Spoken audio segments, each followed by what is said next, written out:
Salut tout le monde les gens, bienvenue sur cette nouvelle vidéo de Dragon War Gaming. Alors une nouvelle vidéo qui sera dans la suite logique de la vidéo sur le moulage avec la pâte Oyumaru, puisque dans cette vidéo on va voir comment faire un moulage en deux parties, pour les pièces qui sont complètement en 3D et pas plates d'un seul côté. Donc il faudra un peu plus de pâte et votre pièce. Donc comme d'habitude, on fait tremper la pâte dans de l'eau chaude et on attend 3 minutes. Donc là, je replace un peu la pâte parce qu'elle était un peu, elle était toute plate. Enfin, j'avais un gros placard tout plat, tout dur. Donc j'en fais une boule afin que la chaleur soit mieux répartie dans la pâte. Voilà, au bout de 3 minutes, alors j'éponge un peu ma pâte. Je l'étale pour avoir la place de mettre la pièce. Et je viens presser la pièce exactement comme dans la précédente vidéo. Bon, on le verra plus tard dans cette vidéo, j'ai oublié de bien retracer le plan de joint, mais évidemment vous le faites. Bon là c'était pas trop grave, la pièce était pas très compliquée, donc c'était pas trop grave. Mais il faut bien refaire le plan de joint au cutter.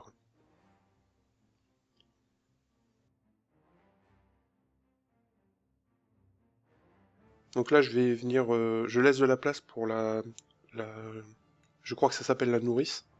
C'est le trou en fait par lequel vous allez verser la résine plus tard. Bon, là je viens découper les bords de ma pâte juste pour avoir comment dire, un morceau de pâte plus homogène et plus pratique à travailler plus tard. Donc je viens couper les excédents là sur les côtés.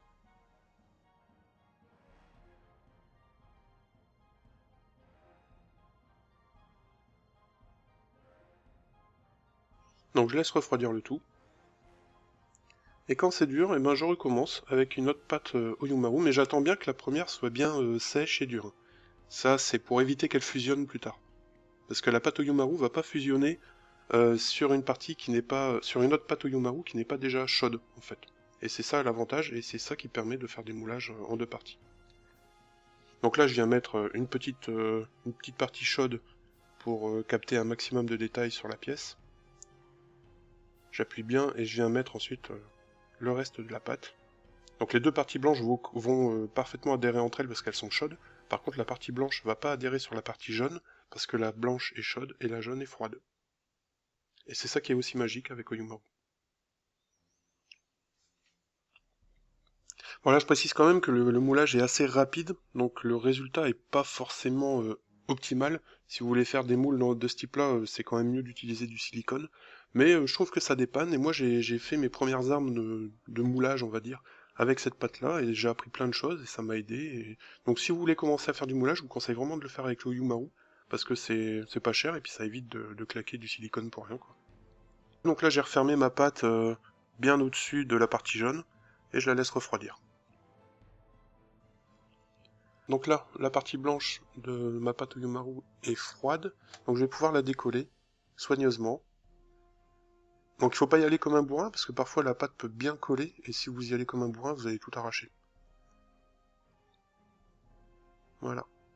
Donc là, vous voyez, j'ai oublié de couper le plan de joint, mais bon, ça c'est pas très grave, mais faites-le, ça permet d'avoir un plan de joint vraiment nickel et propre. Donc là, j'enlève ma pièce. Donc je regarde si tout va bien, les détails ont l'air d'avoir bien été pris. Et maintenant, on va devoir tracer un peu des petites gouttières pour permettre à la résine de bien s'écouler un peu partout. Parce que sinon, vous allez avoir des bulles d'air. Et ces bulles d'air-là, vous voulez pas en avoir, parce que sinon, vous allez les voir dans votre tirage. Donc on commence d'abord par faire le canal dont je parlais tout à l'heure. Donc je crois que ça s'appelle la nourrice, mais je me souviens plus. Pour venir, c'est là, c'est par ce trou-là qu'on va venir verser la résine. Donc je taille d'abord dans la partie jaune. Ouais, donc vous voyez, c'est une sorte de petit canal en V, quoi. Ici, je viens tracer un autre petit canal, donc ça va permettre à écouler la résine pour éviter que dans cette partie-là, il y ait une bulle d'air. Parce que là, c'est propice, enfin ça c'est l'expérience qui va vous l'apporter, c'est propice aux bulles d'air, ce genre de petits trous comme ça, ou de petites tiges d'extrémité pointues, tout ça. Là c'est des endroits où vous allez avoir des bulles d'air. Donc là, je taille vraiment là où je pense qu'il y aura des bulles d'air. Donc je remets la deuxième partie blanche, je viens découper l'excédent qui va me servir à rien du côté du trou pour la nourrice.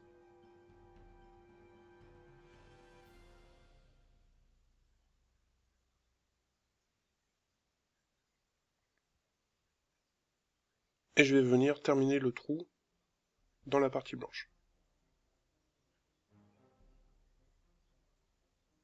Voilà. Comme ça, j'ai suffisamment de place pour faire couler la résine. Et je vérifie aussi que j'ai pas de fuite potentielle autour du moulage. Donc je découpe l'excédent qui sert à rien.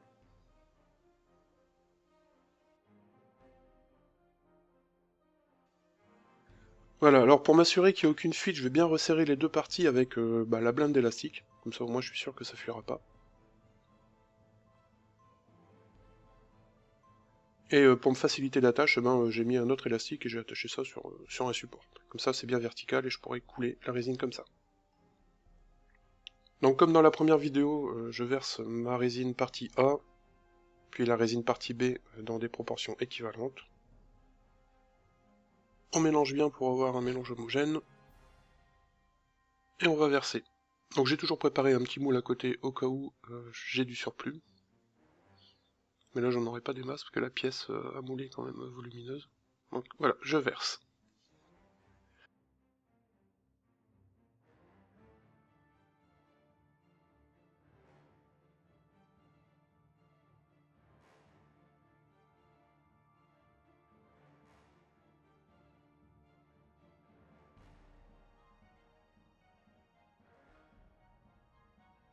Donc là la résine est sèche, j'enlève tous les élastiques.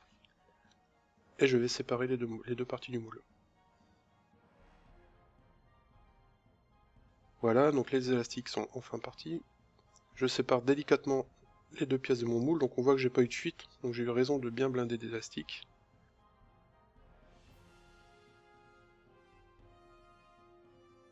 Et il n'y a pas l'air d'avoir de bulles d'air.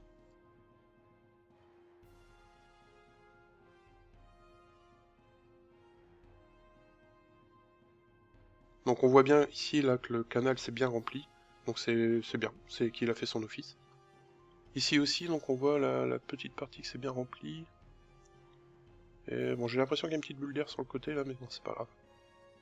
C'est vraiment pour vous expliquer, après il faut vraiment y aller mollo, y aller lentement pour avoir un résultat impeccable.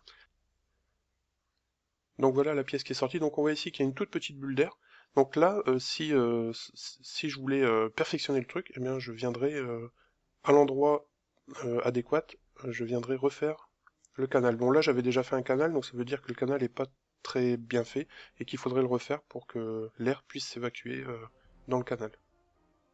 Faire un moulage, ça demande aussi parfois de faire plusieurs essais pour pouvoir repérer justement ces petits endroits où il y a les bulles d'air et rectifier sur le moule. Et voilà, c'est terminé. Donc j'espère que la vidéo vous aura plu autant que la première et puis qu'elle vous permettra de faire des moulages cette fois-ci en deux parties. Et surtout, n'hésitez pas à me poser des questions dans les commentaires si jamais vous avez des soucis.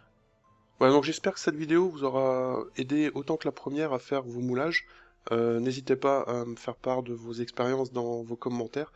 Et moi je vous dis à bientôt pour une nouvelle vidéo. Salut!